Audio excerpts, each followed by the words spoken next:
કેમ છો ચેમ્પિયન્સ? બસ ઘણા બધા વિદ્યાર્થીઓ કહે છે, સર વાંચવાનું મોડા સુધી થાય છે પણ ઠંડીના કારણે વંચાતું નથી, રાત્રે ઊંઘ બહુ આવે છે.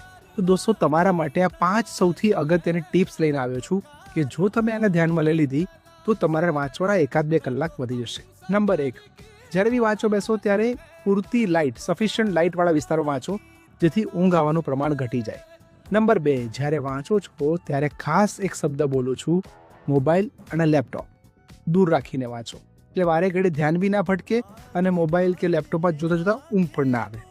નંબર 3, વાંચવા બેસો ત્યારે ખુરશીમાં બેસીને વાંચો અથવા જમીન ઉપર બેસીને વાંચો. સોફામાં કે પછી પલંગમાં આડા પડીને વાંચશો નહીં, કેમ કે ઊંઘ વધારે આવશે. 3 પોઈન્ટ થઈ ગયા. નંબર 4, જે સૌથી અગત્યનો મારી દ્રષ્ટિએ પોઈન્ટ કહેવાય, કે થોડી વારે બાજુમાં પાણી રાખો, એટલે કે પાણી પીવાનું રાખો.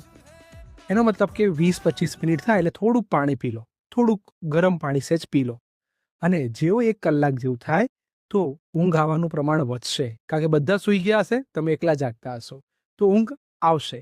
તો 1-1.25 કલાક થાય ત્યારે મસ્ત ઠંડા પાણીથી મોં ધોઈ દો અને મનગમતું ગીત સાંભળીને ફરી પાછા વાંચવા બેસી જાઓ. ઓકે બેટા, ઓલ ધ બેસ્ટ.